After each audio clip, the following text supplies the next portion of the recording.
আন্তৰ্জাতিক নাৰী দিৱস জানক এইবাৰ বিষয়বস্তু। আজি আন্তৰ্জাতিক নাৰী দিৱস। প্ৰতি বছৰে 8 মাৰ্চত সমগ্ৰ বিশ্বজুৰি আন্তৰ্জাতিক নাৰী দিৱস পালন কৰা হয়। এই দিৱসত মূলতঃ পক্ষপাতমুক্ত এখন উন্নত সমাজ গঢ়ি তোলাৰ লক্ষ্যৰে লিংগ সমতাৰ বাৰ্তা প্ৰচাৰ কৰা হয়। আজি আন্তৰ্জাতিক নাৰী দিৱস। প্ৰতি বছৰে 8 মাৰ্চত সমগ্ৰ বিশ্বজুৰি আন্তৰ্জাতিক নাৰী দিৱস পালন কৰা হয়। এই দিৱসত মূলতঃ পক্ষপাতমুক্ত এখন উন্নত সমাজ গঢ়ি তোলাৰ লক্ষ্যৰে লিংগ সমতাৰ বাৰ্তা প্ৰচাৰ কৰা হয়।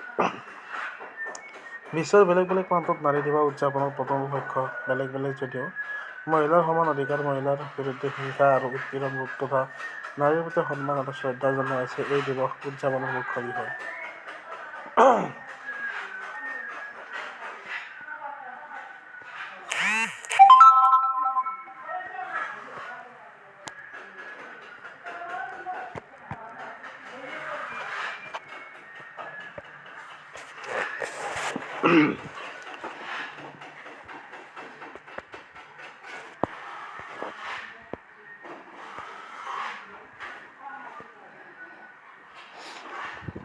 এই মুহূৰ্তত ডাঙৰ খবৰ। 10 মাৰ্চৰ দিনৰ 10:30 বজাত অৰুণোদয় হিতাধিকাৰীয়ে পাব 9,000কৈ টকা। জন আশীৰ্বাদ যাত্ৰাৰ পূৰ্বে মুখ্যমন্ত্ৰীৰ বিশেষ ফেচবুক লাইভ। 10 মাৰ্চৰ দিনা 10:30 বজাত অৰুণোদয় হিতাধিকাৰীয়ে পাব 9,000কৈ টকা। ৰাজ্যৰ 40 লাখ মহিলাই একাউণ্টযোগে লাভ কৰিব এই ধন। ৰাজ্যৰ প্ৰতিটো গাঁও পঞ্চায়ত, বিটিচি, ভিচিডিচি আৰু নগৰ এলেকাত হ'ব বিশেষ সভা।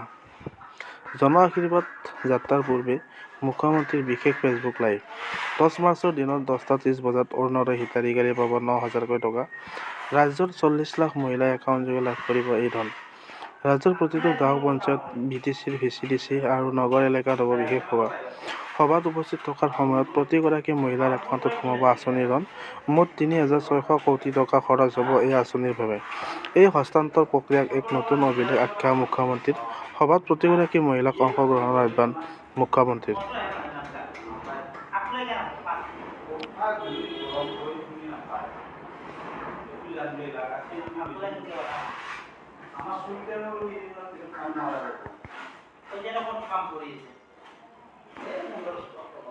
আজি বাহন চলাচলৰ বাবে মুকলি হ'ব নৱনিৰ্মিত কুমাৰ ভাস্কৰ বৰ্মন সেতু।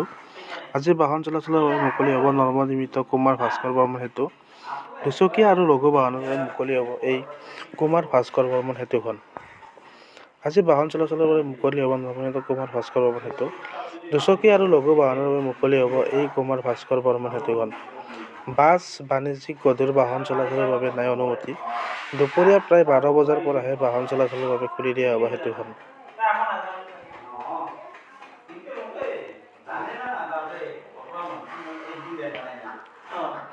আজি আহমেদাবাদত নিউজিলেণ্ডৰ বিৰুদ্ধে টি-20 বিশ্বকাপৰ ফাইনেলত টিম ইণ্ডিয়া। আজি টি-20 বিশ্বকাপৰ ফাইনেল মেচ আহমেদাবাদৰ নৰেন্দ্ৰ মোদী ষ্টেডিয়ামত সন্ধিয়া 7 বজাৰ পৰা অনুষ্ঠিত হ'ব এই মেচখন।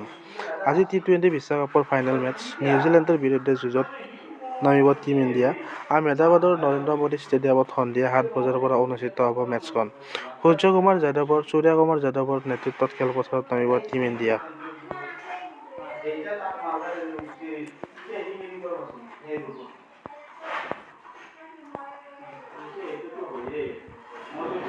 দৃষ্টিহীন ছাত্ৰ-ছাত্ৰীক লৈ চৰকাৰৰ ল'ৰা ধেমালি। অসমৰ বিভিন্ন প্ৰান্তত থকা দৃষ্টিহীন বিদ্যালয়সমূহত বিভিন্ন সমস্যাৰে জৰ্জৰিত হৈ দিন পাৰ কৰিছে ছাত্ৰ-ছাত্ৰীসকলে।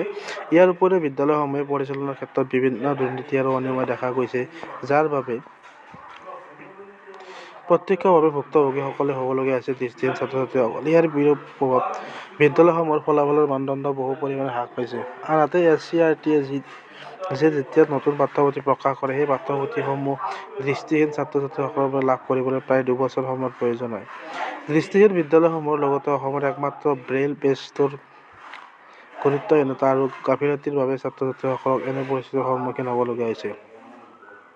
এই সংক্ৰান্তত সদৌ অসম দৃষ্টিহীন ছাত্ৰ সন্থা সংবাদ মাধ্যমলৈ প্ৰেৰণ কৰা এক প্ৰেছ বিবৃতিত সন্থাৰ নেতৃত্বই ক্ষোভ আৰু উষ্মা প্ৰকাশ কৰি কয় যে, আজিৰ তাৰিখত সেইসকল ছাত্ৰ-ছাত্ৰী যদি কিতাপৰ অভাৱত শিক্ষাৰ পৰা বঞ্চিত হ'বলগীয়া হয়, তেন্তে আমি দৃষ্টিহীনসকলৰ ভৱিষ্যতক লৈ কেনেদৰে হেতালি খেলিছোঁ তাক সমাজৰ সকলো শুভবুদ্ধিসম্পন্ন ব্যক্তিয়ে বিচাৰ কৰা উচিত।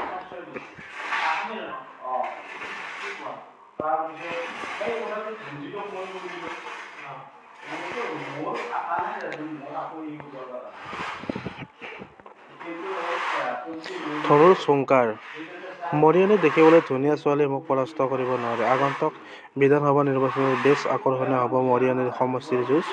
অখিল গগৈ নেতৃত্বাধীন ৰাইজৰ দলে এই সমষ্টিটোত প্ৰক্ষেপ কৰিছে ডক্টৰ জ্ঞানশ্ৰী বৰাক। চৰকাৰী চাকৰি এৰি ৰাজনীতিত প্ৰৱেশ কৰা জ্ঞানশ্ৰীৰ জনপ্ৰিয়তা। আগন্তুক বিধানসভা নিৰ্বাচনত বেছ আকৰ্ষণীয় হ'ব মৰিয়নী সমষ্টিৰ যুঁজ। অখিল গগৈ নেতৃত্বাধীন ৰাইজৰ দলে এই সমষ্টিটোত প্ৰক্ষেপ কৰিছে ডক্টৰ জ্ঞানশ্ৰী বৰাক। চৰকাৰী চাকৰি এৰি ৰাজনীতিত প্ৰৱেশ কৰা জ্ঞানশ্ৰীৰ জনপ্ৰিয়তা আৰু গ্ৰহণযোগ্যতাক পঞ্চাতে উলয় কৰিব নোৱাৰে। এনে পৰিস্থিতিত এই সমষ্টিটোৰ পৰা 5বাৰকৈ বিধায়ক হোৱা ৰূপজ্যোতি কুৰ্মীয়ে কটাক্ষ কৰিছে জ্ঞানশ্ৰী। যোৱা শনিবাৰে নিশা দলীয় এক কাৰ্যসূচীত অংশ লোৱাৰ পাছত সাংবাদিকৰ সৈতে হোৱা বাৰ্তাত বিধায়ক কুৰ্মীয়ে কয় যে দেখিবলৈ ধুনীয়া ছোৱালীয়ে মোক নিৰ্বাচনত পৰাস্ত কৰিব নোৱাৰে। ধুনীয়া ছোৱালী এজনী মৰিয়নীত আহিছে বুলি শুনিছোঁ। বিধায়কগৰাকীয়ে ওলোটাই সাংবাদিকক প্ৰশ্ন কৰে যে ছোৱালীজনী ৰাইজৰ দলৰ নে অসম জাতীয় পৰিষদৰ। ৰূপজ্যোতি কুৰ্মীয়ে লগতে কয় যে এই সমষ্টিটোত মোৰ মামা ভনী বৌ দাদাৰে ভৰি আছে। কোনোবা বিপদ হ'লে মোক বিচাৰে। সকলোৱে মোক ধুনু বুলি জানে। এই সকলোবোৰে মিলি 5বাৰকৈ জিকালে আৰু 6 নম্বৰবাৰো মোক জিকাব। বেলেগ কোনো আহি লাভ নাই। দেখিবলৈ ধুনীয়া হ'লে নিৰ্বাচনত জিকিব নোৱাৰে।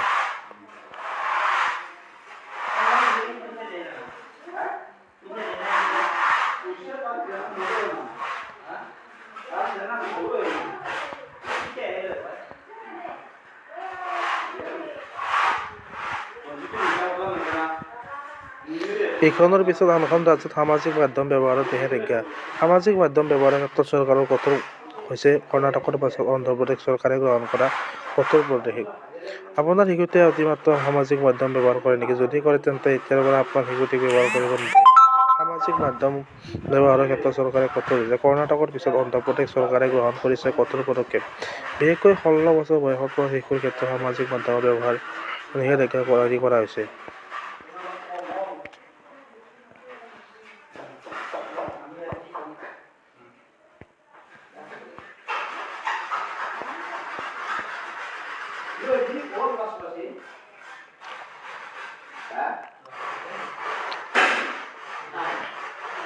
জন আশীৰ্বাদ যাত্ৰাৰ বাবে মুখ্যমন্ত্ৰীৰ বিশেষ ফেচবুক লাইভ।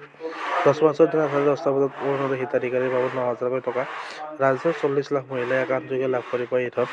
ৰাজ্যৰ প্ৰতিটো গাঁও পঞ্চায়ত, ভিটিচি আৰু ভিচিডিচি আৰু নগৰ এলেকাত হ'ব বিশেষ সভা। বিশেষ উপস্থিতি থকাৰ সময়ত প্ৰতিগৰাকী মহিলাৰ একাউণ্টত হ'ব 25,000 ধন।